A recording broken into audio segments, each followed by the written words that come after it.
Hello friends, welcome to Dreamers English. So friends, ಇವತ್ತು ನಾವು ಏನು ಮಾಡೋಣ ಅಂತಂದರೆ, ಈ ಹಯವದನ ಅನ್ನೋ ಒಂದು ಪ್ಲೇ ಇದನ್ನು ಬರೆದವರು ಗಿರೀಶ್ ಕಾರ್ನಾಡ್ ಅವರು. ಸೊ ಇದ್ರ ಬಗ್ಗೆ ಇವತ್ತು ಆ ಒಂದು ಸಮರಿಯನ್ನು, ಹಾಗೆ ಕೆಲವೊಂದು ಕ್ಯಾರೆಕ್ಟರ್ಗಳನ್ನು ಮತ್ತು ಒಂದು ಥೀಮ್ಗಳನ್ನು ಅರ್ಥ ಮಾಡ್ಕೊಂಡು ಹೋಗೋಣ. ಈ ಒಂದು ಪ್ಲೇಯನ್ನು ಸ್ಟಾರ್ಟ್ ಮಾಡೋಕ್ಕಿಂತ ಮೊದಲು ನಾನು ಗಿರೀಶ್ ಕಾರ್ನಾಡ್ ಅವ್ರ ಬಗ್ಗೆ ಸ್ವಲ್ಪ ಹೇಳಲಿಕ್ಕೆ ಇಚ್ಛೆಪಡ್ತೇನೆ. ಗಿರೀಶ್ ಕಾರ್ನಾಡ್ ಅವರು ನಾವೆಲ್ಲ ನೋಡ್ದಂಗೆ ಒಬ್ಬ ವೆಲ್ ನೋನ್ ರೈಟರ್. ಇವರು ಪ್ಲೇ ರೈಟು.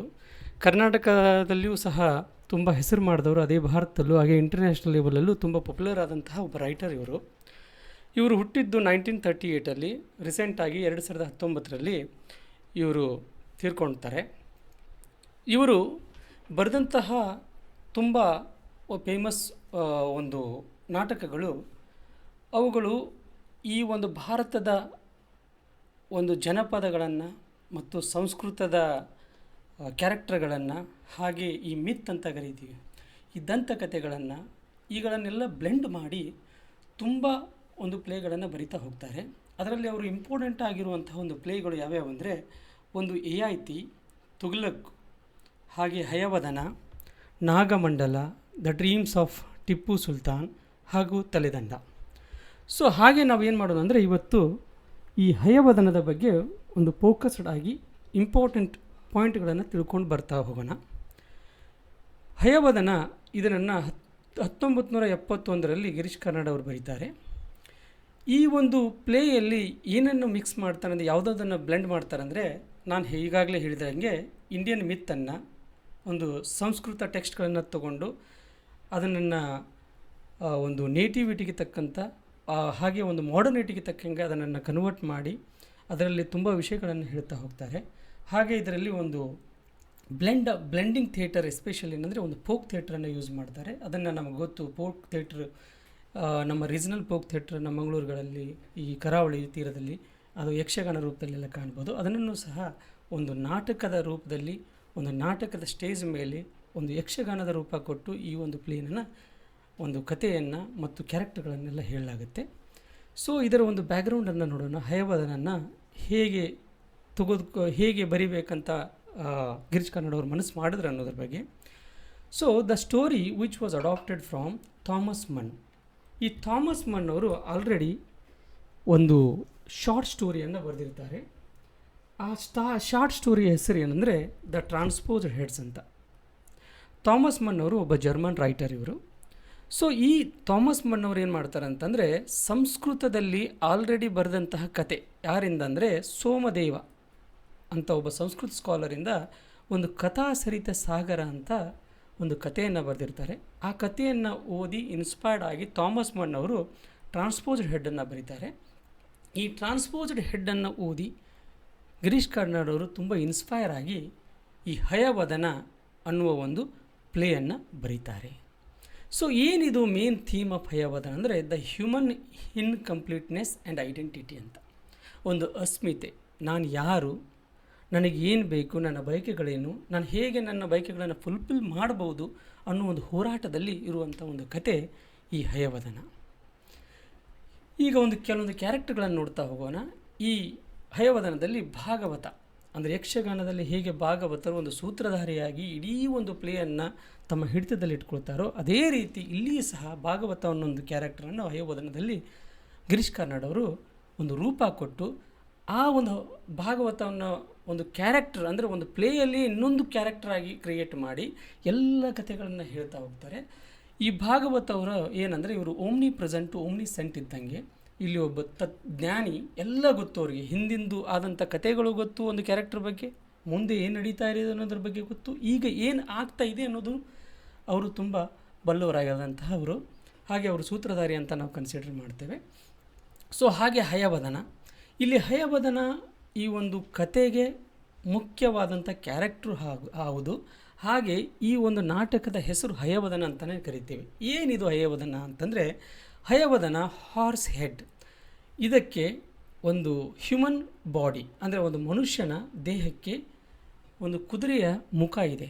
ಈ ಎರಡು ಬ್ಲೆಂಡ್ ಇದೆಯಲ್ಲ, ಒಂದು ಕುದುರೆಯ ಒಂದು ಹಾರ್ಸ್ ಹೆಡ್ ಮತ್ತು ಹ್ಯೂಮನ್ ಬಾಡಿ, ಈ ಬ್ಲೆಂಡಿಗೆ ನಾವು ಒಂದು ಹಯವದನ ಅಂತ ಕರಿತೇವೆ. ಈ ಕ್ಯಾರೆಕ್ಟರ್ ಏನಂತಂದರೆ, ತುಂಬ ಜೀವನದಲ್ಲಿ ಜಿಗುಪ್ಸೆಗೊಂಡಿದೆ. ಯಾಕಂತಂದರೆ ಈ ತನ್ನ ಐಡೆಂಟಿಟಿ ಅಂದರೆ ತಾನು ಯಾರು ಅನ್ನೋದು ಗೊತ್ತಾಗ್ತಿಲ್ಲ ಅದಕ್ಕೆ, ಮತ್ತು ಸಮಾಜಕ್ಕೂ ಅದರ ಬಗ್ಗೆ ಅರಿವು ಇಲ್ಲದೆ ಇರುವಂತಹದ್ದನ್ನು ಅರಿವು ಇಲ್ಲದೆ ಇರೋದ್ರಲ್ಲಿ ಇವು ಅರಿವನ್ನು ಮೂಡಿಸ್ಲಿಕ್ಕೆ ಒಂದು ಕ್ಯಾರೆಕ್ಟರ್ ಹೋಗ್ತಾ ಇರುತ್ತೆ. ಸೊ ಇದಕ್ಕೆ ಪರಿಪೂರ್ಣ ಆಗಬೇಕು. ಇದು ಏನನ್ನು ಬಯಸ್ತಾ ಇದೆ ಅಂದರೆ ಒಂದು ಕಂಪ್ಲೀಟ್ ಮ್ಯಾನ್ ಆಗಬೇಕು ಅಂತ ಬಯಸ್ತಾ ಇದೆ, ಇಲ್ಲ ಕಂಪ್ಲೀಟ್ ಹಾರ್ಸ್ ಆಗಬೇಕು ಅನ್ನೋದನ್ನು ಇದರ ಬಯಕೆ. ಆದರೆ ಇದರ ಹೆಚ್ಚು ಬಯಕೆ ಏನಂದರೆ ಒಂದು ಮ್ಯಾನ್ ಆಗಿರಬೇಕು ಕಂಪ್ಲೀಟ್ ಅಂತ. ಆದರೆ ಇದಕ್ಕಾಗಿ ಇದು ತುಂಬ ಎಲ್ಲ ದರ್ಗಾಕ್ಕೆಲ್ಲ ಭೇಟಿ ನೀಡಿದೆ, ಚರ್ಚ್ಗಳಿಗೆಲ್ಲ ಹೋಗಿದೆ, ಟೆಂಪಲ್ಗಳಿಗೆಲ್ಲ ಹೋಗಿದೆ, ಬೇಡಿಕೊಂಡಿದೆ, ಒಂದು ಪ್ರೇಯರನ್ನು ಮಾಡಿದೆ, ನಾನು ಒಬ್ಬ ಕಂಪ್ಲೀಟ್ ಮ್ಯಾನ್ ಆಗಬೇಕಂತ ಹೋರಾಟ ಮಾಡ್ತಾ ಇದೆ. ಆದರೆ ಅವನಿಗೆ ಆ ಯಶಸ್ಸು ಸಿಗಲಿಲ್ಲ. ಅದಕ್ಕಾಗಿ ಅದು ಏನಂತಂದರೆ ಈ ಭಾಗವತನ ಹತ್ರ ಬರುತ್ತೆ. ಭಾಗವತ ಇದನ್ನು ಒಂದು ಸಜೆಷನ್ ಮಾಡ್ತಾನೆ, ಏನಂದರೆ ನೀನು ಒಂದು ಟೆಂಪಲ್ ಇದೆ ಕಾಳಿ ಅಂತ, ಕಾಳಿ ಮಾತೆ ಎಲ್ಲರಿಗೂ ವರಗಳನ್ನು ಕೊಡ್ತಾಳೆ. ಆ ಟೆಂಪಲಿಗೆ ಹೋಗಿ ನೀನು ಭೇಟಿಯಾದರೆ ಅಲ್ಲಿ ನಿನಗೆ ಒಂದು ನೀನು ಬಯಸಿದಂತಹ ಕಂಪ್ಲೀಟ್ ಮ್ಯಾನ್ ಆಗುವ ಒಂದು ಬಯಕೆ ಈಡೇರಬಹುದು ಅನ್ನೋದನ್ನು ಭಾಗವತವರು ಇದನ್ನು ಕಳಿಸ್ತಾರೆ. ಮುಂದೆ ಇದನ್ನು ಡೀಟೇಲ್ ಆಗಿ ಹಂಗೆ ನೋಡ್ತಾ ಹೋಗೋಣ. ಹಾಗೆ ದೇವದತ್ತ ಇನ್ನೊಂದು ಕ್ಯಾರೆಕ್ಟರ್. ಇವರೇನೆಂದರೆ ಒಬ್ಬ ಬ್ರಾಹ್ಮಣ ಸ್ಕಾಲರ್. ಇವನ ತಂದೆ ವಿದ್ಯಾಸಾಗರ, ಒಬ್ಬ ಒಳ್ಳೆ ಪಂಡಿತ ಸ್ಕಾಲರು, ಒಬ್ಬ ಬ್ರಾಹ್ಮಣ ಸ್ಕಾಲರ್. ಇವನು ನೋಡಲಿಕ್ಕೆ ಫಿಸಿಕಲಿ ತುಂಬ ಸ್ವಲ್ಪ ತೆಳ್ಳಗೆ ವೀಕ್ ಆಗಿದ್ದಾನೆ. ಹಾಗೆ ಇವನು ತುಂಬ ಟ್ಯಾಲೆಂಟೆಡ್ಡು. ಇವನ ಮೈಂಡು, ಇವನ ಇಂಟೆಲೆಕ್ಚುಯಾಲಿಟಿ, ಹಾಗೆ ಇವನ ಹೆಡ್ಡು ಏನಂತಂದರೆ ತುಂಬ ಸ್ಟ್ರಾಂಗ್ ಆಗಿರೋದು. ಇವನು ತುಂಬ ಧಾರ್ಮಿಕ ವ್ಯಕ್ತಿ, ಒಬ್ಬ ಕವಿ ಕೂಡ, ಹಾಗೆ ತುಂಬ ನಾಲೆಜೇಬಲ್ ಇರುವಂಥ ವ್ಯಕ್ತಿ. ಹಾಗೆ ಇನ್ನೊಂದು ಕ್ಯಾರೆಕ್ಟರ್ ಕಪಿಲ. ಈ ಕಪಿಲ ಏನಂದರೆ ದೇವದತ್ತನ ಅಪೋಸಿಟ್ ಕ್ಯಾರೆಕ್ಟರ್. ಇವನೊಬ್ಬ ಕುಸ್ತಿ ಪಟು, ರೆಸ್ಲರ್. ಇವನು ಒಂದು ಐರನ್ ಸ್ಮಿತ್, ಅಂದರೆ ಈ ಕಬ್ಬಿಣದ ಕೆಲಸ ಮಾಡುವ ಒಂದು ಕುಟುಂಬಕ್ಕೆ ಸೇರಿದವನು. ಇವನ ತಂದೆ ಲೋಹಿತ ಅಂತ. ಇವನು ತುಂಬ ಶೂರ, ಸ್ಟ್ರಾಂಗ್ ಆಗಿರೋ ವ್ಯಕ್ತಿ, ಫಿಸಿಕಲಿ ತುಂಬ ಫಿಟ್ ಆ್ಯಂಡ್ ಪರ್ಫೆಕ್ಟ್ ಆಗಿರುವವನು. ಹಾಗೆ ಇವನು ಏನನ್ನು ಒಂದು ರೀಪ್ರೆಸೆಂಟ್ ಮಾಡ್ತಾನಂತಂದರೆ ಒಂದು ಫಿಸಿಕಲ್ ಸ್ಟ್ರೆಂತನ್ನು ಹಾಗೂ ಒಂದು ಬಾಡಿಯನ್ನು ರೀಪ್ರೆಸೆಂಟ್ ಮಾಡುವಂಥ ಒಂದು ಕ್ಯಾರೆಕ್ಟರ್ ಇದು. ಹಾಗೆ ನೆಕ್ಸ್ಟು ಪದ್ಮಿನಿ. ಈ ಪದ್ಮಿನಿ ಇವಳು ದೇವದತ್ತನ ಹೆಂಡತಿ. ತುಂಬ ಬ್ಯೂಟಿಫುಲ್ ಆಗಿರುವಂಥವಳು, ಇಂಟೆಲಿಜೆಂಟು, ಹಾಗೆ ಬೋಲ್ಡು, ತುಂಬ ಅಟ್ರ್ಯಾಕ್ಟಿವ್ ಆಗಿರುವಂಥ ಹೆಣ್ಣು. ಹಾಗೆ ಇವಳು ಏನಂತಂದರೆ ಇವಳ ಮೈಂಡು ಮತ್ತು ಬಾಡಿ ತುಂಬ ಸ್ಟ್ರಾಂಗ್ ಆಗಿರುವಂಥದ್ದು. ಇವಳು ಯಾವುದನ್ನು ಒಂದು ಸಿಂಬೋಲೈಸ್ ಮಾಡ್ತಾಳೆ, ರೀಪ್ರೆಸೆಂಟ್ ಮಾಡ್ತಾಳೆ ಅಂದರೆ ಡಿಸೈರ್, ಒಂದು ಆಸೆಯನ್ನು, ಬಯಕೆಯನ್ನು, ಬೇಕು ಅನ್ನೋದನ್ನು, ಒಂದು ಕಂಪ್ಲೀಟ್ ಆಗಬೇಕು ಅನ್ನೋದನ್ನು ಅವಳು ಬಯಸ್ತಾ ಇರ್ತಾಳೆ. ಹಾಗೆ ನಾನು ಈಗಾಗಲೇ ಹೇಳಿದ್ದೀನಿ, ಗಾಡೆಸ್ ಕಾಳಿ ಮಾತೆ. ಇವಳು ಒಂದು ಟೆಂಪಲ್ ಇರುತ್ತೆ. ಇವಳು ಎಲ್ಲ ಭಕ್ತರಿಗೂ ಒಂದು ತಮ್ಮ ವಿಶ್ ಏನೇನಿದೆಯಲ್ಲ ಅದನ್ನು ಪೂರ್ಣ ಮಾಡಿಸ್ತಾ ಇರ್ತಾಳೆ.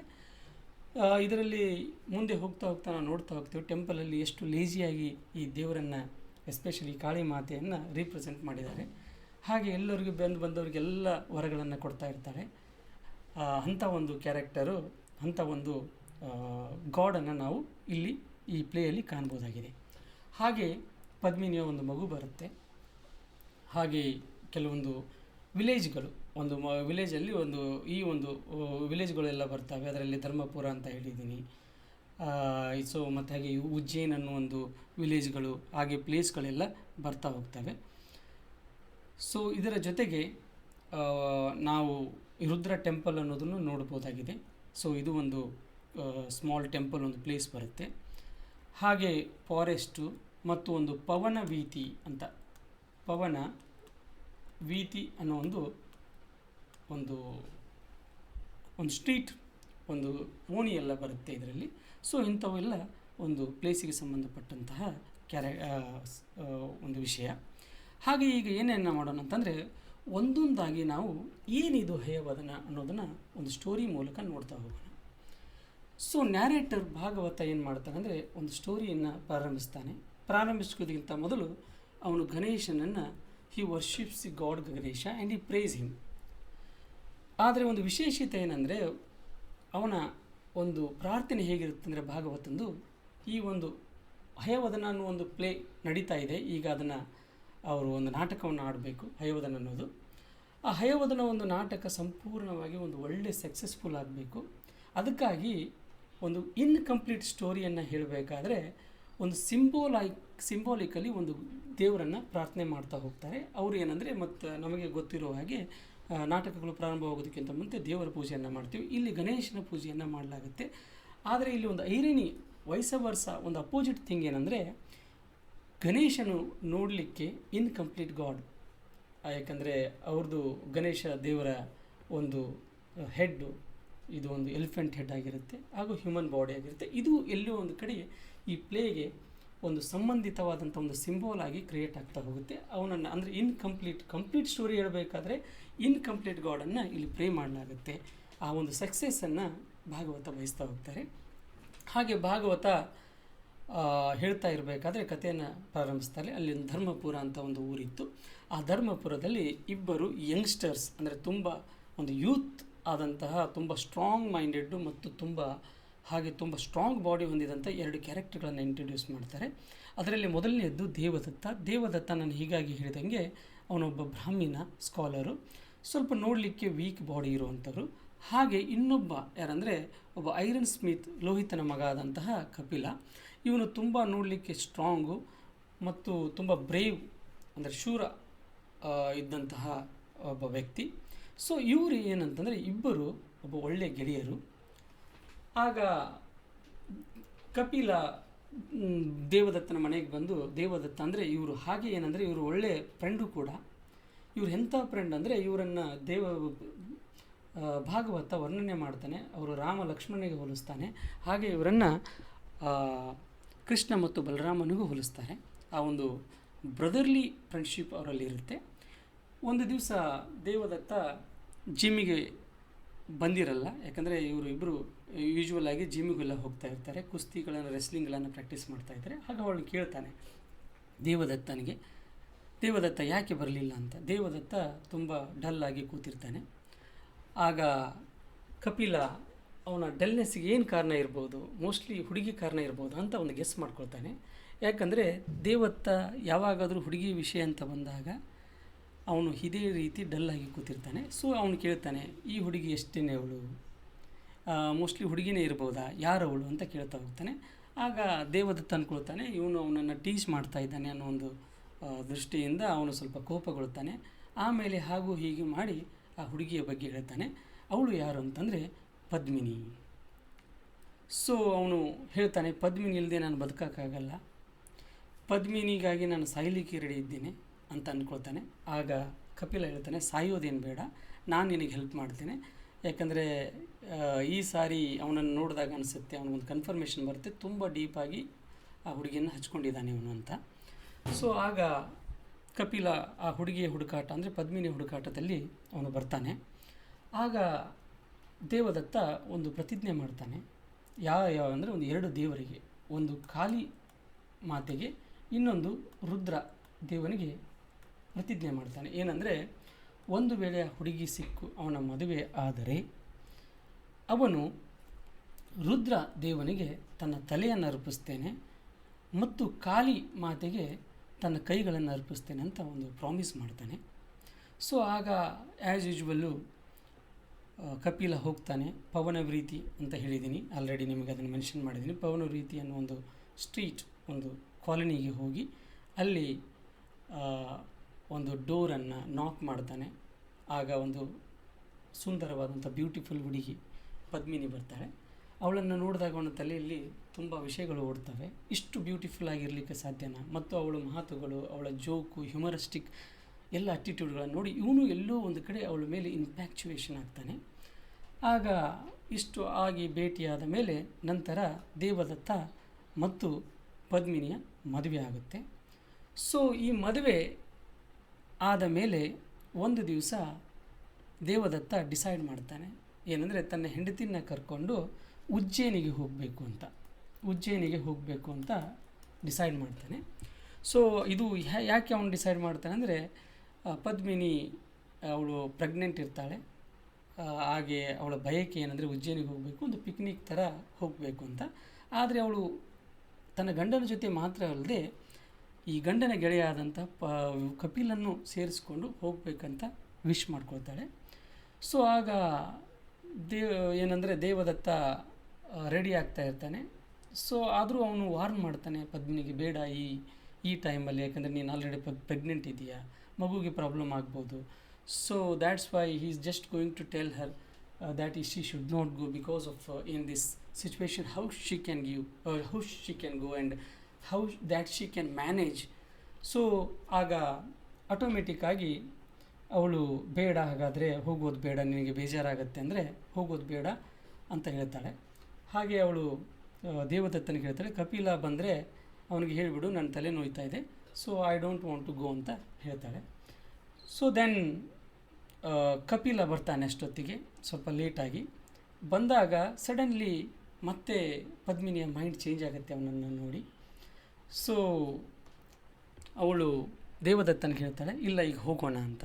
ದೇವದತ್ತನಿಗೆ ಸರ್ಪ್ರೈಸ್ ಆಗುತ್ತೆ, ಈಗ ಇವಳು ಬೇಡ ಅಂತ ಹೇಳಿದವಳು ಸಡನ್ಲಿ ಇವಳು ಹೋಗ್ತೀನಿ ಅಂತ ಹೇಳ್ತಾ ಇದ್ದಾಳೆ. ಸೊ ವಾಟ್ ಈಸ್ ದಿಸ್ ಅಂತ he just got a very surprise.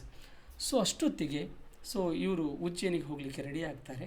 So ಉಜ್ಜಯಿನಿಗೆ ಹೋಗ್ತಾ ಇರಬೇಕಾದ್ರೆ ತುಂಬ ಕಷ್ಟದ ಒಂದು ಜರ್ನಿ ಆಗಿರುತ್ತೆ, ಯಾಕಂದರೆ ಅದು ತುಂಬ ಫಾರೆಸ್ಟಲ್ಲೆಲ್ಲ ಇರುತ್ತೆ. ಸೊ ಹಾಗೂ ಈಗ ಮಾಡಿ ತುಂಬ ಶಾರ್ಟ್ ರೂಟಲ್ಲಿ ದೇವದತ್ತ ಹೋಗಬೇಕಂತ ಡಿಸೈಡ್ ಮಾಡ್ತೇನೆ. ಆ ಟೈಮಲ್ಲಿ ಸಡನ್ಲಿ ಪದ್ಮಿನಿಗೆ ಒಂದು ಹೂ ನೋಡಿ, ಅಂದರೆ ಅದು ಫಾರ್ಚೂನ್ ಲೇಡಿ ಫ್ಲವರ್ ಅಂತ, ಆ ಫಾರ್ಚೂನ್ ಲೇಡಿ ಫ್ಲವರನ್ನು ನೋಡಿ ಅವಳಿಗೆ ತುಂಬ ಅಟ್ರ್ಯಾಕ್ಟ್ ಆಗುತ್ತೆ.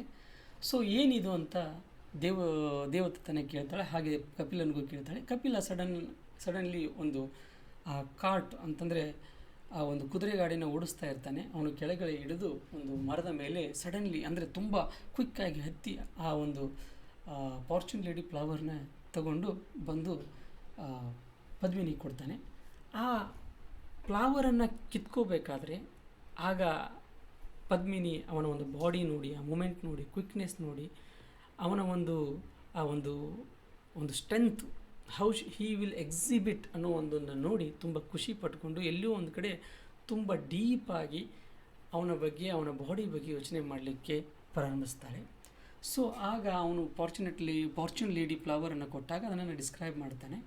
ಅದು ಹಳದಿಯಾಗಿ ಕಲರ್ ಇರುತ್ತೆ, ಮಿಕ್ಸ್ಚರ್ ಆಫ್ ಹಳದಿ ಇರುತ್ತೆ, ರೆಡ್ ಇರುತ್ತೆ. ಸೊ ಅದನ್ನು ಒಂದು ಮದುವೆಯಾದಂಥ ಸ್ತ್ರೀಗೆ ಹೋಲಿಸ್ತಾರೆ. ಅದರಲ್ಲಿರ್ತಕ್ಕಂಥ ಒಂದು ಹಳದಿ ಕುಂಕುಮವನ್ನು ಕಂಪೇರ್ ಮಾಡ್ತಾನೆ. ಹಾಗೆ ಒಂದು ರೆಡ್ ಆಗಿದಂಥ ಕಲರನ್ನು ಕುಂಕುಮ ಅವಳ ಒಂದು ಸಿಂಧೂರಕ್ಕೆ ಕಂಪೇರ್ ಮಾಡಿ ಹಾಗೆ ಒಂದು ಡಿಸ್ಕ್ರೈಬ್ ಮಾಡ್ತಾನೆ. ಹಾಗೆ ಹೋಗಬೇಕಾದ್ರೆ ದೇವದತ್ತನಿಗೆ ತುಂಬ ಬೇಜಾರಾಗ್ತಾ ಇರುತ್ತೆ. ಯಾಕಂತಂದರೆ ಪದ್ಮಿನಿ ಅವನ ಕಪಿಲ್ ಹತ್ರ ನೋಡೋದು, ಅವನಿಗೆ ಒಂದು ಇನ್ಫ್ಯಾಚುಯೇಷನನ್ನು ಒಂದು ತನ್ನ ಅಟಿಟ್ಯೂಡ್ಸ್ ಮೂಲಕ ತೋರಿಸ್ತಾ ಇರಬೇಕಾದ್ರೆ ಅವನಿಗೆ ಜೆಲಸ್ ಫೀಲ್ ಆಗ್ತಾ ಇರುತ್ತೆ, ತುಂಬ ನೋವಾಗ್ತಾ ಇರುತ್ತೆ. ಸೊ ಹಾಗೆ ಅವ್ರೇನು ಮಾಡ್ತಾರೆ ಅಂದರೆ ಅದು ಜರ್ನಿ ಒಂದು ಶಾರ್ಟ್ ರೂಟಲ್ಲಿ ಜರ್ನಿ ಮತ್ತೆ ಉಜ್ಜಯಿನಿಗೆ ಹೋಗಬೇಕಂತ ಒಂದು ಶಾರ್ಟ್ ರೂಟ್ ತೊಗೊಂಡು ಫಾರೆಸ್ಟಲ್ಲಿ ಹೋಗ್ತಾ ಇರ್ತಾರೆ. ಸಡನ್ಲಿ ಕಪಿಲ ಏನು ಇಂಡಿಕೇಟ್ ಮಾಡ್ತಾನೆ ಅಂದರೆ, ಓಹೋ ಇಲ್ಲಿ ರುದ್ರ ಟೆಂಪಲ್ ಇದೆ ಅಂತ ಪದ್ಮಿನಿಗೆ ಹೇಳ್ತಾನೆ. ಆ ಪದ್ಮಿನಿ ಹಾಗಾದರೆ ರುದ್ರ ಟೆಂಪಲ್ ನಾವು ನೋಡೋಣ ಅಂತ ಡಿಸೈಡ್ ಮಾಡ್ತಾರೆ. ಸೊ ಆಗ ಈ ದೇವದತ್ತನಿಗೆ ನೆನಪಾಗುತ್ತೆ ಏನಂದರೆ ಅವನ ಪ್ರಾಮಿಸು. ಏನು ಪ್ರಾಮಿಸ್ ಅಂದರೆ, ಅವನು ಒಂದು ವೇಳೆ ಪದ್ಮಿನಿನ ಮದುವೆ ಆದರೆ ತನ್ನ ತಲೆಯನ್ನು ರುದ್ರ ದೇವರಿಗೆ ಮತ್ತು ತನ್ನ ಕೈಗಳನ್ನು, ಆರ್ಮ್ಸ್, ಭುಜ ಮತ್ತು ಕೈಗಳನ್ನು ಕಾಳಿ ಮಾತೆಗೆ ಅರ್ಪಿಸ್ತೀನಿ ಅನ್ನೋದು ನೆನಪಾದ ತಕ್ಷಣ ಅವನು ಸ್ವಲ್ಪ ಕಳವಳಗೊಳ್ತಾನೆ.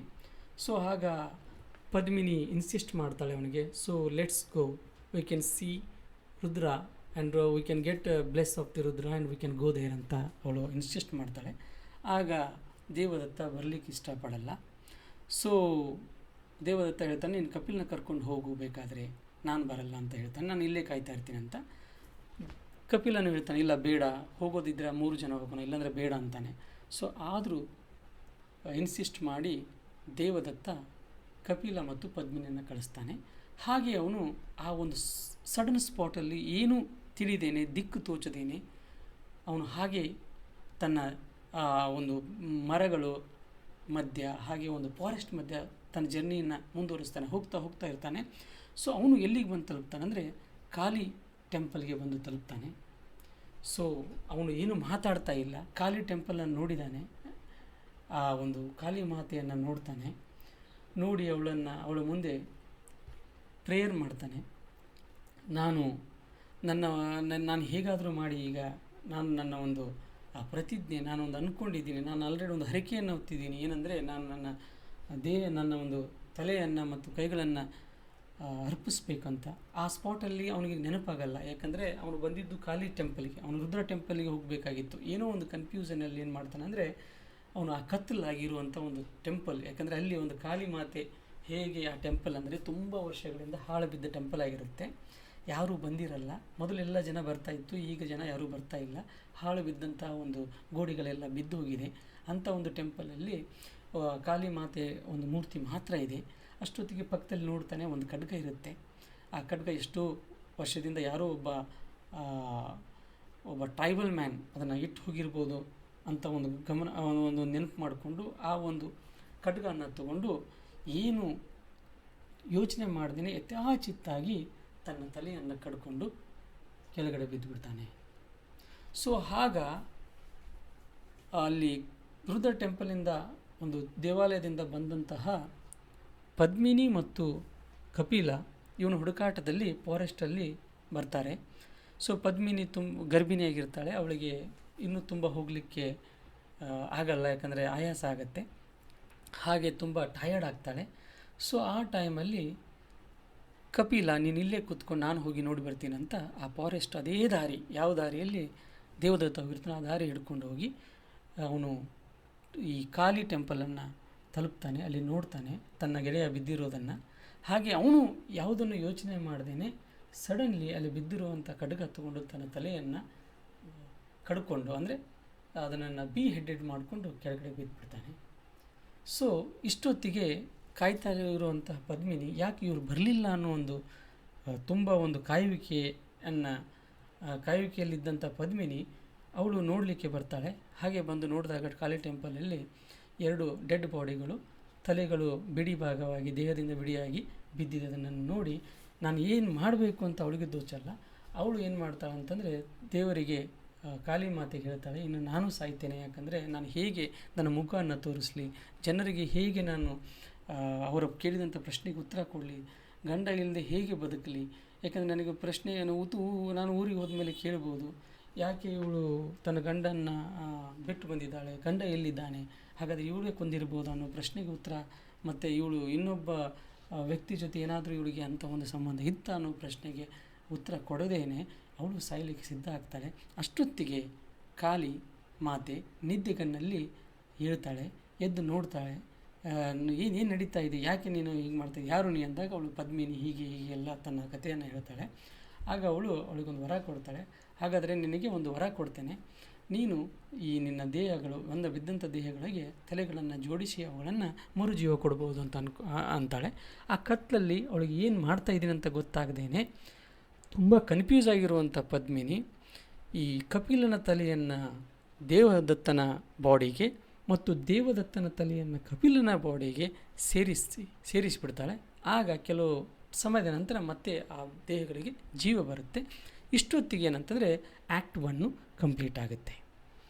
ಇನ್ನು ಆ್ಯಕ್ಟ್ 2ರಲ್ಲಿ ಏನಿರುತ್ತೆ ಅಂತಂದರೆ, ಈಗ already she has exchanged the heads, the 2 heads are mix ಆಗಿದೆ. ಈಗ ಕಪಿಲನ ಬಾಡಿ ದೇವದತ್ತನ ತಲೆಯನ್ನು ಅದಕ್ಕೆ ಫಿಕ್ಸ್ ಮಾಡಲಾಗಿದೆ. ಹಾಗೆ ಕಪಿಲನ ದೇಹಕ್ಕೆ ದೇವದತ್ತನ ಬಾಡಿ ಮತ್ತು ದೇವದತ್ತನ ಬಾಡಿಗೆ ಕಪಿಲನ ದೇಹನ ಮಿಕ್ಸ್ ಮಾಡಲಾಗಿದೆ. ಸೊ ಅವರು ಅದನ್ನು ಫೀಲ್ ಮಾಡಲಿಕ್ಕೆ ಆಗ್ತಿಲ್ಲ, ಯಾಕಂದರೆ ತುಂಬ ಏನಂದರೆ ಈಗ ದೇವದತ್ತನ ಬಾಡಿಗೆ ಆ ಒಂದು ಹೆಡ್ ತುಂಬ ಏನಂದರೆ ಹೆವಿ ಅನ್ನಿಸ್ತಾ ಇದೆ. ಸೊ ಆಗ ಅವರು ಬರ್ತಾರೆ, ಬಂದು ನೋಡ್ತಾರೆ, ಏನಿದು ವಿಚಿತ್ರ, ಹೇಗೆ ಏನಾಯಿತು ಅಂತಂದಾಗ ಪದ್ಮಿನಿ ಎಲ್ಲ ಕಥೆಗಳನ್ನು ಹೇಳಿ. ಸೊ ಆಗ ಒಂದು ಪ್ರಶ್ನೆ ಬರುತ್ತೆ. ಏನು ಪ್ರಶ್ನೆ ಅಂತಂದರೆ, ಹಾಗಾದರೆ ಈಗ ಪದ್ಮಿನಿಯ ಗಂಡ ಯಾರು ಅಂತ. ಪದ್ಮಿನಿಯ ಗಂಡ ಆದಂಥ ದೇವದತ್ತ ಈಗ ದೇವದತ್ತ ಅಲ್ಲ, ಯಾಕಂದರೆ ಆ ದೇವದತ್ತನ ದೇಹಕ್ಕೆ ಕಪಿಲನ ತಲೆ ಒಂದು ಫಿಕ್ಸ್ ಆಗಿದೆ. ಹಾಗೆ ಕಪಿಲನ ಬಾಡಿ ಅಲ್ಲ, ಯಾಕಂದರೆ ಕಪಿಲನ ಬಾಡಿಗೆ ದೇವದತ್ತನ ಹೆಡ್ಡು ಫಿಕ್ಸ್ ಆಗಿದೆ. ಸೊ ಆಗ ಈ ಪ್ರಶ್ನೆ ಬಂದಾಗ ಕಪಿಲ ಹೇಳ್ತಾನೆ, ಅಂದರೆ ಕಪಿಲನ ದೇಹ ಹೇಳುತ್ತೆ, ಅದು ದೇವದತ್ತನ ಬಾಡಿ ಜೊತೆ ಇರುವಂಥ ಕಪಿಲನ ದೇಹ, ಹಾಗೆ ದೇವದತ್ತನ ದೇಹದ ಜೊತೆ ಇರುವಂಥ ಕಪಿಲನ ತಲೆ. ಈಗ ಕಪಿಲನ ತಲೆ ಹೇಳುತ್ತೆ, ಅವಳು ನನ್ನ ಹೆಂಡತಿ ಅಂತ. ಸೊ ದೇವದತ್ತನ ಬಾಡಿ ದೇವದತ್ತನ ತಲೆ ಹೇಳುತ್ತೆ, ಇಲ್ಲ ಅವಳು ನನ್ನ ಹೆಂಡತಿ. ಸೊ ಇದಕ್ಕಾಗಿ ಏನು ಪರಿಹಾರ? ಪದ್ಮಿನಿ ಹೇಳ್ತಾಳೆ, ಇಲ್ಲ, ಆ ದೇಹದ ಜೊತೆ ದೇವದತ್ತನ ತಲೆ ಇದೆಯಲ್ಲ, ಆ ಕಪಿಲನ ದೇಹದ ಜೊತೆ ಇರುವಂಥ ದೇವದತ್ತನ ತಲೆ ಅದು ನನ್ನ ಗಂಡ ಅಂತ. ಯಾಕಂದರೆ ಅವಳಿಗೆ ಈಗ ಎರಡೂ ಸಿಗ್ತಾ ಇದೆ ಅಂತ ಅನ್ನೋ ಒಂದು ಫೀಲ್ ಬರ್ತಾ ಇದೆ ಅಂತ ಈ ಎರಡು ಕ್ಯಾರೆಕ್ಟರ್ ಅಂದ್ಕೊಳ್ತಾರೆ. ಏನಂದರೆ ಅವಳು ಬಯಸ್ತಾ ಇದ್ಳು ಒಂದು ಸ್ಟ್ರಾಂಗ್ ಬಾಡಿ ಮತ್ತು ಸ್ಟ್ರಾಂಗ್ ಹೆಡ್. ಹೀಗೆ ಕಪಿಲನ ದೇಹ ಮತ್ತು ದೇವದತ್ತನ ತಲೆ ಇರುವಂತಹ ಒಂದು ದೇಹವನ್ನು ಅವಳು ಆಯ್ಕೆ ಮಾಡ್ಕೊಳ್ತಾಳೆ. ಸೊ ಬಟ್ ಕಪಿಲನ ದೇಹ ಅದನ್ನು ರೆಸಿಸ್ಟ್ ಮಾಡುತ್ತೆ. ಇನ್ನೊಂದು ಇರುವಂಥ ಏನಂದರೆ ಕಪಿಲನ ತಲೆ ಮತ್ತು ದೇವದತ್ತನ ಬಾಡಿ ಇರುವಂಥ ದೇಹ ಅದನ್ನು ರೆಸಿಸ್ಟ್ ಮಾಡುತ್ತೆ, ಇಲ್ಲ ನೀ ನನ್ನ ಹೆಂಡತಿ ಅಂತ. ಸೊ ಇದನ್ನು ಒಬ್ಬ ಋಷಿ ಮುನಿ ಅಂತ ಹೋದಾಗ ಋಷಿ ಅದನ್ನು ಬಗೆಹರಿಸ್ತಾನೆ. ಅವನು ಹೇಳ್ತಾನೆ, ಒಂದು ಸಂಸ್ಕೃತದಲ್ಲಿ ಇರುವಂತಹ ಒಂದು ಪದ್ಧತಿ, ಹಾಗೆ ಒಂದು ವೇದಗಳು ಉಪನಿಷತ್ತುಗಳಲ್ಲಿ ಏನು ಹೇಳಲಾಗಿದೆ ಅಂದರೆ ತಲೆಯನ್ನು ಪ್ರಮುಖವಾಗಿ ಪರಿಗಣಿಸಲಾಗಿದೆ. ಯಾರ ತಲೆ ಆ ದೇಹದಲ್ಲಿದೆಯೋ ಅವನೇ ಅವಳ ಗಂಡ ಅಂತ ಪರಿಗಣಿಸಲಾಗುತ್ತೆ.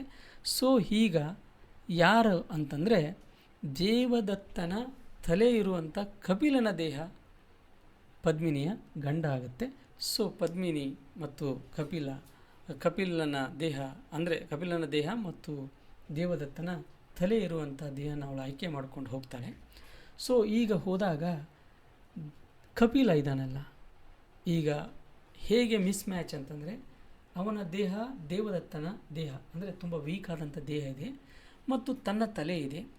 ಸೊ ಹೀಗೆ ಅವನು ಪದ್ಮಿನಿಯನ್ನು ಈ ದೇವದತ್ತನ ದೇಹನ ಅವಳು ಯಾಕೆ ಆಯ್ಕೆ ಮಾಡ್ಕೊಳ್ಳಿಲ್ಲ, ಅದನ್ನೇ ಯಾಕೆ ಆಯ್ಕೆ ಮಾಡಿಕೊಂಡ್ರು ಅಂತ ಯೋಚನೆ ಮಾಡಿ ತುಂಬ ಕೋಪಗೊಳ್ತಾನೆ. ಸೊ ಅಷ್ಟೊತ್ತಿಗೆ ಈ ಕೋಪದಿಂದ ಅವನು ಒಂದು ಫಾರೆಸ್ಟ್, ಒಂದು ಅರಣ್ಯಕ್ಕೆ ಹೋಗಿ ಸೇರಿಕೊಳ್ತಾನೆ.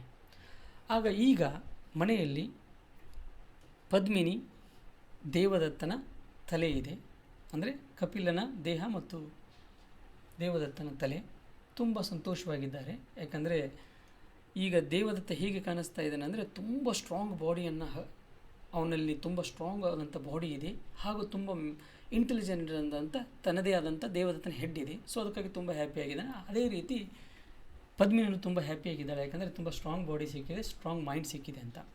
ಸೊ ಈಗ ಒಂದು ಸಾರಿ ಈ ದೇವದತ್ತನ ತಲೆ ಅಂದರೆ ಕಪಿಲನ ದೇಹ ಇರುವಂತಹ ಒಂದು ಮಿಕ್ಸ್ಚರ್ ಇರುವಂಥ ಬಾಡಿ ಒಂದು ಸಾರಿ ಉಜ್ಜಯಿನಿಗೆ ಹೋಗುತ್ತೆ.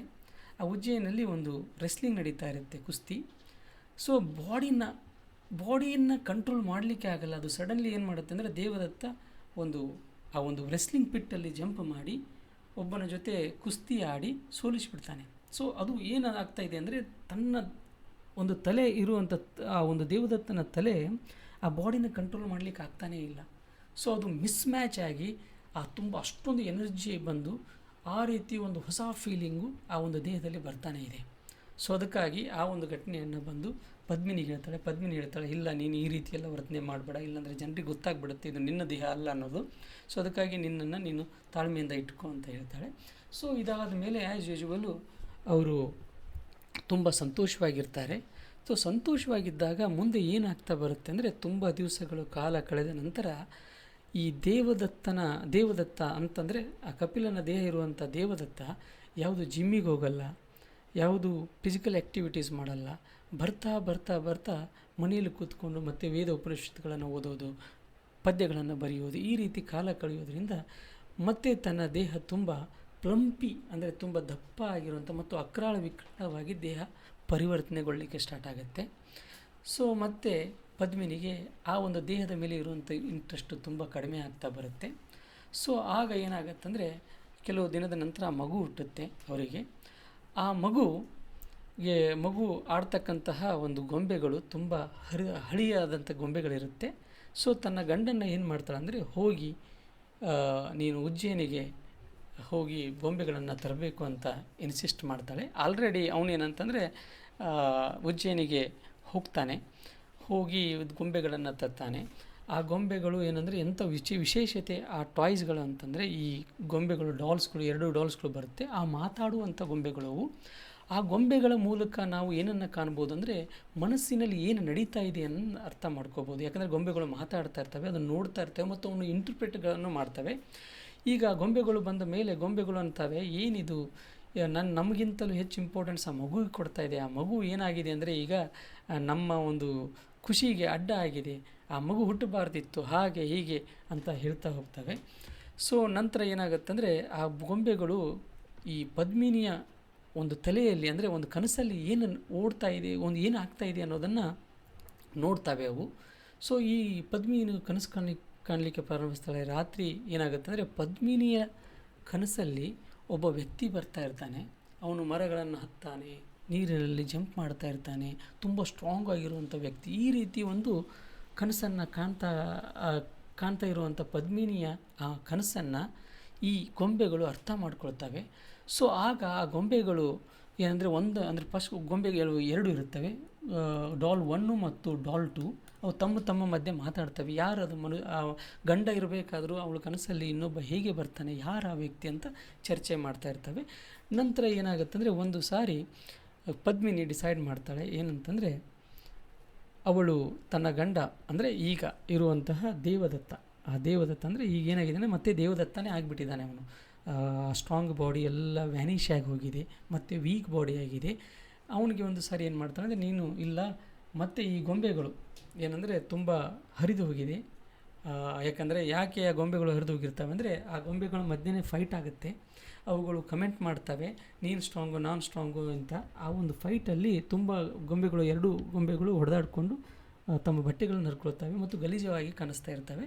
ಸೊ ಮುಂದಿನ ದಿನ ಏನು ಮಾಡ್ತಾಳೆ ಅಂತಂದರೆ, ಈ ಪದ್ಮಿನಿ ತನ್ನ ಗಂಡನನ್ನು ಮತ್ತೆ ಉಜ್ಜಯಿನಿ ಕಳಿಸ್ತಾಳೆ. ಹೋಗು, ನೀನು ಈ ಗೊಂಬೆಗಳನ್ನು ತೊಗೊಂಡು ಬಾ, ಯಾಕಂದರೆ ಈ ಹರಿದು ಹೋಗಿದೆ ಈ ಗೊಂಬೆಗಳು. ಸೊ ಅದಕ್ಕಾಗಿ ನೀನು ಉಜ್ಜಯಿನಿಗೆ ಹೋಗಿ ಗೊಂಬೆಗಳನ್ನು ತೊಗೊಂಬ ಅಂತ ಕಳಿಸ್ತಾಳೆ. ಅದೇ ಟೈಮಲ್ಲಿ ಗಂಡ ಉಜ್ಜಯಿನಿಗೆ ಹೋದಾಗ ಇವಳು ಮತ್ತೆ ಒಂದು ಫಾರೆಸ್ಟ್ ಕಡೆ ಹೋಗಲಿಕ್ಕೆ ಪ್ರಾರಂಭಿಸ್ತಾಳೆ ರಾತ್ರಿ ತನ್ನ ಮಗನ್ನ ಕರ್ಕೊಂಡು. ಆ ಫಾರೆಸ್ಟಿಗೆ ಯಾಕೆ ಹೋಗ್ತಾಳೆ ಅಂದರೆ, ಫಾರೆಸ್ಟಲ್ಲಿ ನಾವು ನೋಡ್ದಂಗೆ ಅಲ್ಲಿ ಕಪಿಲ ಇರ್ತಾನೆ ಫಾರೆಸ್ಟಲ್ಲಿ. ಸೊ ಈಗ ಕಪಿಲ ಹೇಗಾಗಿದ್ದಾನೆ ಅಂದರೆ, ಮತ್ತೆ ಕಪಿಲನ ಥರನೇ ಆಗಿದ್ದಾನೆ. ಆ ಒಂದು ದೇವದತ್ತನ ವೀಕ್ ಬಾಡಿಯನ್ನು ತುಂಬ ಸ್ಟ್ರಾಂಗಾಗಿ ಅದರ ಮೇಲೆ ಜಿಮ್ ಮಾಡಿ, ಎಕ್ಸಸೈಸ್ ಮಾಡಿ, ವರ್ಕ್ ಮಾಡಿ, ತುಂಬ ಹಾರ್ಡ್ ವರ್ಕ್ ಮಾಡಿ ಏನು ಮಾಡಿದ್ದಾನೆ ಅಂದರೆ, ಮತ್ತೆ ಕಪಿಲನ ಬಾಡಿ ಥರ ಅದನ್ನು ಸುಂದರಗೊಳಿಸಿದ್ದಾನೆ ಮತ್ತು ಸ್ಟ್ರಾಂಗ್ ಮಾಡಿದ್ದಾನೆ. ಈಗ ಕಪಿಲನ ಥರನೇ ಕಾಣಿಸ್ತಾ ಇದ್ದಾನೆ. ಈಗ ಇವಳ ಬಯಕೆ ಏನಂದರೆ ಕಪಿಲನ್ನು ಭೇಟಿಯಾಗಬೇಕಂತ. ಸೊ ಇವಳು ಮತ್ತೆ ಆ ಒಂದು ಫಾರೆಸ್ಟ್ ಮಧ್ಯ ರಾತ್ರಿ ಎಲ್ಲ ಜರ್ನಿ ಮಾಡಿಕೊಂಡು ಹೋಗ್ತಾಳೆ. ಅಲ್ಲೊಂದು ಟೆಂಟಲ್ಲಿ ಕಪಿಲ ಇರ್ತಾನೆ. ಆ ಕಪಿಲನಿಗೆ ಭೇಟಿ ಆಗ್ತಾಳೆ. ಕಪಿಲ ಹೇಳ್ತಾನೆ, ಮತ್ತೆ ಯಾಕೆ ಬಂದಿದ್ದೀಯಾ, ಮತ್ತೆ ಯಾರನ್ನು ಹಾಳು ಮಾಡಬೇಕಂತ ಬಂದಿದ್ದೀಯಾ, ನನ್ನ ಜೀವನವನ್ನು ನೀನು ಸರ್ವನಾಶ ಮಾಡಿದೆ, ಅವನನ್ನು ನೀನು ಆಯ್ಕೆ ಮಾಡಿದೆ, ಈಗ ಬಂದು ಮತ್ತೆ ನನ್ನ ಜೀವನ ಹಾಳು ಮಾಡ್ತಾ ಇದೆಯಾ, ಅದಕ್ಕಾಗಿ ಬಂದಿದ್ದೀಯಾ ಅಂತ ಹೇಳ್ತಾಳೆ. ಸೊ ಇವಳು ಹೇಳ್ತಾಳೆ, ಇಲ್ಲ, ನಾನು ನಿನ್ನನ್ನು ಜಸ್ಟ್ ಭೇಟಿ ಆಗಲಿಕ್ಕೆ ಬಂದಿದ್ದೀನಿ, ನನಗೆ ನೋಡಬೇಕನ್ನೋ ಆಸೆ ಇತ್ತು, ಅದಕ್ಕಾಗಿ ಬಂದಿದ್ದೀನಿ ಅಂತ ಹೇಳ್ತಾಳೆ. ಆಗ ಮಗುವನ್ನು ನೋಡಿ ಕಪಿಲ, ಇದು ನಿನ್ನ ಮಗುನ ಅಂತ ಕೇಳ್ತಾನೆ. ಹೌದು, ನನ್ನ ಮಗು ಅಲ್ಲ, ಇದು ನಿನ್ನ ಮಗು ಅಂತ ಹೇಳ್ತಾಳೆ. ಯಾಕೆ ನಿನ್ನ ಮಗು ಅಂತಾಳೆ ಅಂದರೆ, ಆ ದೇಹ ಇದೆಯಲ್ಲ, ಅದು ಮೊದಲು ಈ ದೇವದತ್ತನ ದೇಹ ಆಗಿತ್ತು. ಸೊ ಆ ದೇಹದ ಮೇಲೆ ಒಂದು ಮಚ್ಚೆ ಇತ್ತು. ಆ ಮಚ್ಚೆಯನ್ನು ಈ ಮಗುವಿನ ಒಂದು ಕೈ ಮೇಲೆ, ಆ ಒಂದು ಆರ್ಮ್ ಮೇಲೆ ಅದೇ ರೀತಿಯಾದಂಥ ಮಚ್ಚೆ ಇದೆ. ಸೊ ಅದಕ್ಕಾಗಿ ಇದು ನಿನ್ನ ಮಗು ಅಂತ ಹೇಳ್ತಾಳೆ. ಸೊ ಆಗ ತುಂಬ ರೆಸಿಸ್ಟಾಗಿ, ತುಂಬ ಕೋಪಗೊಂಡಂಥ ಕಪಿಲ ತುಂಬ ಮಾತುಗಳನ್ನು ಆಡ್ತಾನೆ, ಆ ಫ್ರಸ್ಟ್ರೇಷನಲ್ಲಿ ಮಾತಾಡ್ತಾನೆ. ಹಾಗೆ ಅವನು, ಇಲ್ಲ, ನೀನು ಇಲ್ಲಿಂದ ಹೋಗು ಅಂತ ಹೇಳ್ತಾನೆ. ಅವಳು, ಆಯಿತು, ಇವತ್ತೊಂದು ದಿವಸ ಇದ್ದು ನಾನು ನಾಳೆ ಹೋಗ್ತೇನೆ ಅಂತ ಹೇಳ್ತಾಳೆ. ಹಾಗೆ ಅವಳು ಅವನ ಭುಜದ ಮೇಲೆ ತನ್ನ ತಲೆಯನ್ನಿಟ್ಟು ಕೂತ್ಕೊಳ್ತಾಳೆ. ಆಗ ಮತ್ತೆ ಅವನ ಬಾಡಿ ಗೊತ್ತಿಲ್ಲದಂಗೆ ಮತ್ತೆ ಹಳೆಯ ನೆನಪುಗಳನ್ನೆಲ್ಲ ರಿಕಾಲ್ ಮಾಡ್ತಾ ಇರುತ್ತೆ. ಹಾಗೆ ಆ ಒಂದು ಫೀಲ್ ಅದಕ್ಕೆ ಆಗ್ತಾ ಇರುತ್ತೆ. ಸೊ ಈ ರೀತಿ ಎಲ್ಲೋ ಒಂದು ಕಡೆ ಮತ್ತೆ ಆ ಕಪಿಲನ ದೇಹ, ಅಂದರೆ ಇಲ್ಲಿ ಈ ದೇವದತ್ತನ ದೇಹ ಮತ್ತು ಕಪಿಲನ ತಲೆ ಎಲ್ಲೋ ಒಂದು ಕಡೆ ಆ ಫೀಲ್ ಮಾಡ್ತಾ ಇರುತ್ತೆ. ಮತ್ತು ಆ ಒಂದು ಪ್ರೀತಿ ಮತ್ತು ಒಂದು ಚಿಗುರು ಅಲ್ಲಿ ಮೂಡ್ತಾ ಇರುತ್ತೆ. ಅದೇ ರೀತಿ ಆ ಸಮಯಕ್ಕೆ ಮತ್ತು ಆ ದಾರಿಯಲ್ಲಿ ಏನಂದರೆ ತುಂಬ ವಿಷಯಗಳನ್ನು ಮಾತಾಡ್ತಾರೆ. ಸೊ ಇಲ್ಲಿ ಅದೇ ಸಮಯದಲ್ಲಿ ಏನಾಗುತ್ತೆ ಅಂತಂದರೆ, ಮನೆಗೆ ಗೊಂಬೆಗಳನ್ನು ತಗೊಂಡು ಉಜ್ಜಯಿನಿಂದ ದೇವದತ್ತ ಮನೆಗೆ ಬರ್ತಾನೆ. ನೋಡ್ತಾನೆ ಅಲ್ಲಿ ಪದ್ಮಿನಿ ಇರಲ್ಲ. ಸೊ ಅದಕ್ಕಾಗಿ ಪದ್ಮಿನಿ ಹುಡುಕಾಟದಲ್ಲಿ ಮತ್ತೆ ಅವನು ಫಾರೆಸ್ಟ್ ಅದೇ ದಾರಿಯಿಂದ ಬರ್ತಾನೆ. ಅವನಿಗೆ ಗೊತ್ತಾಗತ್ತೆ ಅವಳು ಮೋಸ್ಟ್ಲಿ ಕಪಿಲನ್ನು ಭೇಟಿಯಾಗಲಿಕ್ಕೆ ಹೋಗಿರ್ಬೋದು ಅಂತ. ಆಗ ಬಂದು ನೋಡ್ತಾನೆ, ಕಪಿಲ ಮತ್ತು ಎರಡು ಪದ್ಮಿನಿ ಪಕ್ಕದಲ್ಲಿ ನಿಂತಿರ್ತಾರೆ, ಅಲ್ಲೇ ಇರ್ತಾರೆ. ಸೊ ಕೋಪಗೊಂಡಂತಹ ದೇವದತ್ತ, ಈಗ ನಾನು ನನ್ನ ಹೆಂಡತಿನ ಮತ್ತೆ ಕರ್ಕೊಂಡು ಹೋಗಬೇಕು ಅಂತಾನೆ. ಸೊ ಅದೇ ರೀತಿ ಕಪಿಲ ಹೇಳ್ತಾನೆ, ಇಲ್ಲ ಸ್ವಲ್ಪ ಸಮಾಧಾನ ತಗೋ, ಮಾತಾಡು, ಏನು ನಡೀತಾ ಇದೆ ಅಂತ ಯೋಚನೆ ಮಾತಾಡು ಅಂತ ಹೇಳ್ತಾನೆ. ಸೊ ಇದನ್ನು ಕೇಳಿದಂಥ ಇಬ್ಬರು ಏನು ಮಾಡ್ತಾರೆ ಅಂದರೆ ಮತ್ತೆ ಒಂದು ಫೈಟ್ ಮಾಡಲಿಕ್ಕೆ ಪ್ರಾರಂಭಿಸ್ತಾರೆ. ಸೊ ಖಡ್ಗಗಳನ್ನು ತೆಗಿತಾರೆ, ಒಬ್ಬರ ಮೇಲೆ ಒಬ್ಬರು ಹೋರಾಟಗಳನ್ನು ಮಾಡ್ತಾರೆ. ಆ ಒಂದು ಫೈಟ್ ಏನಾಗುತ್ತೆ ಅಂದರೆ ಕೊನೆಯಲ್ಲಿ ಒಬ್ಬರಿಗೊಬ್ಬರು ಚುಚ್ಚಿ ಒಬ್ಬರನ್ನೊಬ್ಬರು ಆ ಒಂದು ಹರಿತವಾದ ಖಡ್ಗದಿಂದ ಇಬ್ಬರು ಸತ್ತು ಹೋಗ್ತಾರೆ, ಆ ಭೂಮಿ ಮೇಲೆ ಬೀಳ್ತಾರೆ. ಸೊ ಇದನ್ನು ನೋಡಿದ ಪದ್ಮಿನಿ ತುಂಬ ದುಃಖದಿಂದ ಅಳುತ್ತಾಳೆ. ಈಗ ನಾನು ಏನು ಮಾಡಲಿ, ಹೇಗೆ ಬದುಕಲಿ ಅಂತ ಕೇಳ್ತಾಳೆ. ಅಷ್ಟೊತ್ತಿಗೆ ಸ್ಟೇಜ್ ಮೇಲೆ ಇರತಕ್ಕಂತಹ ಭಾಗವತ, ಅಂದರೆ ಭಾಗವತ ಇಲ್ಲಿ ಬರೀ ಸೂತ್ರಧಾರಿ ಅಷ್ಟೇ ಅಲ್ಲ, ಒಂದು ಕ್ಯಾರೆಕ್ಟರ್ ಹೌದು. ಅವನು ಕ್ಯಾರೆಕ್ಟರ್ ಜೊತೆ ನೇರವಾಗಿ ಮಾತಾಡ್ತಾನೂ ಇರ್ತಾನೆ, ತುಂಬ ಸಾರಿ ಮಾತಾಡಿರ್ತಾನೆ ಈ ಪ್ಲೇಯಲ್ಲಿ. ಈ ಪ್ಲೇಯನ್ನು ತುಂಬ ಚೆನ್ನಾಗಿ ನೀವು ಓದಿದರೆ ನಿಮ್ಗೆ ಗೊತ್ತಾಗುತ್ತೆ. ಸೊ ಅವನು ಕೇಳ್ತಾನೆ, ಏನಾಯಿತು ಪದ್ಮಿನಿ, ಯಾಕೆ ಕೇಳ್ತಾ ಇದೆ ಏನಂದಾಗ ಅವಳು ಎಲ್ಲ ವಿವರಣೆಗಳನ್ನು ಕೊಡ್ತಾಳೆ. ಸೊ ಈಗ ಏನು ಮಾಡಬೇಕು ಅಂತ ಕೇಳ್ತಾನೆ. ಸೊ ನೀವು ಏನಿಲ್ಲ, ನಾನು ಈ ದೇಹಗಳ ಜೊತೆ ನಾನು ಮಣ್ಣಾಗ್ತೇನೆ, ನಾನು ಒಂದು ಸತಿ ಪದ್ಧತಿಯನ್ನು ಅನುಸರಿಸ್ತೀನಿ ಅಂತ ಹೇಳ್ತಾಳೆ. ಸೊ ಇದರಿಂದ ಅವಳು ಒಂದು ಪ್ರಮಾಣ ತಗೊಳ್ತಾಳೆ ದೇವದತ್ತನಿಂದ. ದೇವದತ್ತವರೇ ನಾಟ್ ದೇವದತ್ತ, ಭಾಗವತವರೇ, ನಾನು ಸತ್ತ ಮೇಲೆ ನನ್ನ ಈ ಮಗುವನ್ನು 5 ವರ್ಷ ನೀವು ಕಾಡಲ್ಲಿ ಬೆಳೆಸಬೇಕು. ಆಮೇಲೆ 5 ವರ್ಷದ ನಂತರ ದೇವದತ್ತನ ತಂದೆಯಾದಂತಹ ತಂದೆ ಅವರ ಕೈಯಲ್ಲಿ ಈ ಮಗುವನ್ನು ಒಪ್ಪಿಸಬೇಕು ಅಂತ ಕೇಳ್ತಾಳೆ. ಸೊ ಹೀಗೆ ಆದಮೇಲೆ ಮತ್ತೆ ಆ್ಯಸ್ ಯೂಶುವಲ್ ಆಗಿ ಪ್ಲೇ ಪ್ರಾರಂಭ ಆಗುತ್ತೆ. ಪ್ರಾರಂಭ ಆಗುತ್ತೆ. ಸೊ ಅಷ್ಟೊತ್ತಿಗೆ ಈ ಆ್ಯಕ್ಟರ್ಸ್ ಏನು ಮಾಡ್ತಾನಂತಂದರೆ, ಒಬ್ಬ ಆ್ಯಕ್ಟರ್ 2 ಅಂತ ಬರ್ತಾನೆ. ಅವನು ಈ ಮಗುವನ್ನು 5 ವರ್ಷ ಆದ ಮೇಲೆ ಕರ್ಕೊಂಡು ಬರ್ತಾನೆ. ಅದನ್ನು ಭಾಗವತ ನೋಡ್ತಾನೆ, ಯಾರ್ದಿದ್ದು ಮಗು ಅಂತ ಕೇಳ್ತಾನೆ. ಅವನು ನನಗೆ ಕಾಡಲ್ಲಿ ಸಿಕ್ತು ಅಂತ ಹೇಳ್ತಾನೆ. ಸೊ ಆಮೇಲೆ ಈ ಭಾಗವತನಿಗೆ ಗೊತ್ತಾಗುತ್ತೆ ಆ ಮಗು ಯಾರ್ದು ಅಂದರೆ ಈ ಪದ್ಮಿನಿಯ ಮಗು ಅಂತ. ಆಮೇಲೆ ಅದರ ಜೊತೆ ಒಂದು ಕನ್ವರ್ಸೇಷನ್, ಒಂದು ಮಾತಾಡ್ತಾನೆ, ಏನಾಯಿತು ಹೇಗೆ ಅಂತ. ಆದರೆ ಈ ಮಗು ಹೇಗೆ ಕಾಣಿಸ್ತಾ ಇದೆ ಅಂದರೆ, ಈಗ ತುಂಬ ಸೋಬರ್ ಆಗಿದೆ, ಏನು ಮಾತಾಡ್ತಾ ಇಲ್ಲ, ತುಂಬ ಮಾತನ್ನೇ ನಿಲ್ಲಿಸಿಬಿಟ್ಟಿದೆ. ಸೊ ಅಷ್ಟೊತ್ತಿಗೆ ಅದೇ ಸ್ಟೇಜಲ್ಲಿ ಈ ಕಾಳಿ ಟೆಂಪಲ್ಗೆ ಭೇಟಿ ನೀಡಲಿಕ್ಕೆ ಹೋದಂತಹ ಹಯವದನ ಬರುತ್ತೆ. ಆದರೆ ಈಗ ಹಯವದನದ ವಿಶೇಷತೆ ಏನಂತಂದರೆ, ಅದು ಏನಂದರೆ ಮಾತಾಡ್ತಾ ಇದೆ. ಬಟ್ಟು ಇದು ಏನಂದರೆ, ಈಗ ಅದು ಹಾಗೆ ಮನುಷ್ಯನ ಥರ ಮಾತಾಡ್ತಾನೆ ಇದೆ, ಬಟ್ ಕಂಪ್ಲೀಟಾಗಿ ಹಾರ್ಸ್ ಆಗಿದೆ. ಈಗ ಕಂಪ್ಲೀಟಾಗಿ ಹಾರ್ಸ್ ಆಗಿ ಒಂದು ಕುದುರೆ ಥರ ಕಾಣಿಸ್ತಾ ಇದೆ, ಬಟ್ ಮಾತು ಇನ್ನೂ ಮನುಷ್ಯರ ಥರನೇ ಇದೆ. ಸೊ ಮತ್ತೆ ಭಾಗವತನ ಹತ್ರ ಬರುತ್ತೆ, ಕೇಳುತ್ತೆ, ಈಗ ನಾನು ಏನು ಮಾಡಬೇಕು ಹೇಳಿ ಭಾಗವತರೇ, ನಾನು ಮನುಷ್ಯನಾಗಬೇಕಂತ ಅಂದ್ಕೊಂಡಿದ್ದೆ, ಬಟ್ ಈಗ ಆಲ್ರೆಡಿ ಹಾರ್ಸ್ ಆಗಿದ್ದೀನಿ. ಬಟ್ ಒಂದು ಏನಂದರೆ ಕ್ವಾಲಿಟಿ, ಇನ್ನೂ ನನ್ನಲ್ಲಿ ಆ ಮನುಷ್ಯನ ಕ್ವಾಲಿಟಿ ಇದೆ, ನಾನು ಮನುಷ್ಯನ ಥರನೇ ಮಾತಾಡ್ತಾ ಇದ್ದೀನಿ. ಸೊ ಇದಕ್ಕಾಗಿ ಒಂದು ಪರಿಹಾರ ಸೃಷ್ಟಿ ಅಂತ ಹೇಳ್ತಾರೆ. ಆಗ ಭಾಗವತ ಏನು ಮಾಡಬೇಕನ್ನೋದು ಅವನಿಗೆ ಒಂದು ಪರಿಹಾರ ಗೊತ್ತಾಗಲ್ಲ. ಸೊ ಅಷ್ಟೊತ್ತಿಗೆ ಆ ಮಗು ಪಕ್ಕದಲ್ಲಿರುತ್ತೆ. ಆ ಮಗು ಹಾರ್ಸನ್ನು ನೋಡುತ್ತೆ. ಸೊ ಅದು ಬಯಸುತ್ತೆ ಹಾರ್ಸ್ ಮೇಲೆ ಕೂತ್ಕೋಬೇಕು. ಆ ಹಾರ್ಸ್ನ ಒಂದು ಹ್ಯುಮರಿಸ್ಟಿಕ್ ಮಾತುಗಳನ್ನು ಕೇಳಿ ತುಂಬ ಖುಷಿ ಪಡುತ್ತೆ ಮಗು. ಆಗ ಮಗು ಏನಂದರೆ ಹಾರ್ಸ್ ಮೇಲೆ ಕೂತ್ಕೊಂಡು ಹಾಗೆ ಆಟ ಆಡ್ತಾ ಇರುತ್ತೆ. ಆಟ ಆಡ್ತಾ ಇರಬೇಕಾದ್ರೆ ಈ ಹಾರ್ಸು ಹಾಡ್ತಾ ಇರುತ್ತೆ, ಏನೋ ಮಾತಾಡ್ತಾ ಇರುತ್ತೆ, ಕೆಲವೊಂದು ಪದ್ಯಗಳನ್ನು ಹೇಳ್ತಾ ಇರುತ್ತೆ, ಸಾಲುಗಳನ್ನು ಹೇಳ್ತಾ ಸಡನ್ಲಿ ಹಾರ್ಸ್ ಏನು ಮಾಡುತ್ತೆ ಅಂದರೆ ಸ್ಟಾಪ್ ಮಾಡುತ್ತೆ ಆ ಮಾತುಗಳನ್ನು. ಹಾಗೆ ಕುದುರೆ ಥರ ಕೂಗಲಿಕ್ಕೆ ಪ್ರಾರಂಭಿಸುತ್ತೆ. ಸೊ ಇಲ್ಲಿಗೆ ಏನು ಗೊತ್ತಾಗುತ್ತೆ ಅಂತಂದರೆ, ಕೊನೆಯಲ್ಲಿ ಆ ಒಂದು ಹಯವದನ, ಇನ್ಕಂಪ್ಲೀಟೆಡ್ ಆಗಿರುವಂಥ ಹಯವದನ ಕಂಪ್ಲೀಟ್ ಹಾರ್ಸ್ ಆಗುತ್ತೆ. ಸೊ ಈ ಹಾರ್ಸು ಆದಂಥ ಒಂದು ಕ್ರೆಡಿಟು ಆ ಮಗುವಿಗೆ ಹೋಗುತ್ತೆ. ಆ ಮಗುವಿನ ಒಂದು ಸ್ಪರ್ಶದಿಂದ ಹೀಗಾಯಿತು ಅನ್ನೋ ಒಂದು ಪ್ರಶ್ನೆಯೂ ಅಲ್ಲಿಗೆ ಬರುತ್ತೆ. ಸೊ ಕೊನೆಯಲ್ಲಿ ಆ ಮಗುವನ್ನು ತಗೊಂಡು ಹೋಗಿ ಏನಂದರೆ ಈ ವಿದ್ಯಾಸಾಗರ, ಅಂದರೆ ದೇವದತ್ತನ ತಂದೆ ವಿದ್ಯಾಸಾಗರನ ಹತ್ತಿರ ಹೋಗಿ ಅದನ್ನು ಕೊಡ್ತಾರೆ. ಇಷ್ಟೊತ್ತಿಗೆ ಈ 2 ಆ್ಯಕ್ಟ್ ಪ್ಲೇ ಹಯವದನ ಕಂಪ್ಲೀಟ್ ಆಗುತ್ತೆ. ಸೊ ಈ ಒಂದು ಹಯವದನದಲ್ಲಿ ಏನೇನೆಲ್ಲ ನಾವು ಕಾಣ್ಬೋದು ಅಂದರೆ, ಒಂದು ಹೆಡ್ ಎಕ್ಸ್ಚೇಂಜ್ ಆದಮೇಲೆ ಏನಾಯಿತು, ಮತ್ತು ಅಲ್ಲೊಂದು ಪ್ರಶ್ನೆನೂ ಉಟ್ಕೊಳ್ಳುತ್ತೆ, ಐಡೆಂಟಿಟಿ, ಅಂದರೆ ಯಾರು ಆ್ಯಕ್ಚುಲಿ ಯಾರವರು ಅಂತ. ಕಪಿಲನೇ ಅಲ್ಲ, ದೇವದತ್ತನೇ ಅಲ್ಲ, ಹಯವದನೇ ಅಲ್ಲ. ಈ ಎಲ್ಲ ಕ್ಯಾರೆಕ್ಟರ್ಗಳು ಯಾವುದಕ್ಕಾಗಿ ಹೋರಾಟ ಮಾಡ್ತಾ ಇದೆ ಅಂದರೆ, ಒಂದು ಕಂಪ್ಲೀಟ್ ಆಗಲಿಕ್ಕೆ, ಒಂದು ಸರ್ಚ್ ಫಾರ್ ಐಡೆಂಟಿಟಿ ಅನ್ನೋ ಒಂದು ಥೀಮನ್ನು ನಾವಿಲ್ಲಿ ನೋಡ್ಬೋದು.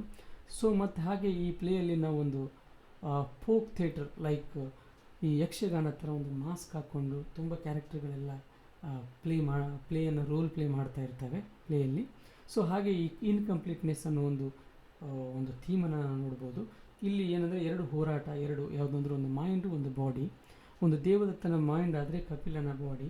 ಹಾಗೆ ಈ ಪದ್ಮಿನಿ ಒಂದು ಡಿಸೈರ್, ಆಸೆಗಳು, ಇವುಗಳ ಮಧ್ಯೆ ಒಂದು ಹೋರಾಟ, ಇದನ್ನು ನಾವು ಈ ಒಂದು ಪ್ಲೇಯಲ್ಲಿ ಕಾಣ್ಬೋದು. ಹಾಗೆ ಇಲ್ಲೊಂದು ವಿಶೇಷತೆ ಏನಂತಂದರೆ ಗಿರೀಶ್ ಕಾರ್ನಾಡ್ ಅವರು ಒಂದು ಮಿತ್ತನ್ನು ಮತ್ತು ಫ್ಯಾಂಟಸಿಯನ್ನು ಮಿಕ್ಸ್ ಮಾಡಿ ಈ ಒಂದು ಪ್ಲೇಯನ್ನು ಬರೀತಾರೆ. ಹಾಗೆ ಒಂದು ಐಡೆಂಟಿಟಿ ಕ್ರೈಸಿಸನ್ನು ನೋಡ್ಬೋದು. ಒಂದು ಐರನಿ ಥಿಂಗ್ ಏನಂತಂದರೆ ಎಂಡಲ್ಲಿ ಹಾರ್ಸು ಒಂದು ಕಂಪ್ಲೀಟ್ ಅಂದರೆ ಒಂದು ಹಯವದನ ಕಂಪ್ಲೀಟ್ ಹಾರ್ಸ್ ಆಗುತ್ತೆ. ಆದರೆ ಇದು ಏನು ಆಗಲಿಕ್ಕೆ ಬಯಸಿತ್ತಂದರೆ ಒಂದು ಹ್ಯೂಮನ್ ಆಗಬೇಕಂತ, ಬಟ್ ಕೊನೆಯಲ್ಲಿ ಇದು ಹಾರ್ಸ್ ಆಗುತ್ತೆ. ಸೊ ಇಂಥ ಒಂದು ವಿಷಯಗಳನ್ನು ನಾವು ಈ ಒಂದು ಕಂಪ್ಲೀಟ್ ಆದಂಥ ಹಯವದನಲ್ಲಿ ನೋಡ್ಬೋದು. ಸೊ ಇಂಥ ಒಂದು ಪ್ಲೇ ನಾವೆಲ್ಲರೂ ಕಂಪಲ್ಸರಿಯಾಗಿ ಓದಲೇಬೇಕು ಮತ್ತು ಒಂದು ವಿಶೇಷತೆಯನ್ನು ನಾವು ಈ ಪ್ಲೇಯಲ್ಲಿ ಕಾಣ್ತೇವೆ. ಸೊ ವೀಕ್ಷಕರೇ, ಹಾಗೆ ನನ್ನ friends, so now I am going to conclude this play. So I hope that you have understood it. I feel like that definitely you will take the use of this. So thank you friend, and I will meet you in the next class with a new video. Thank you.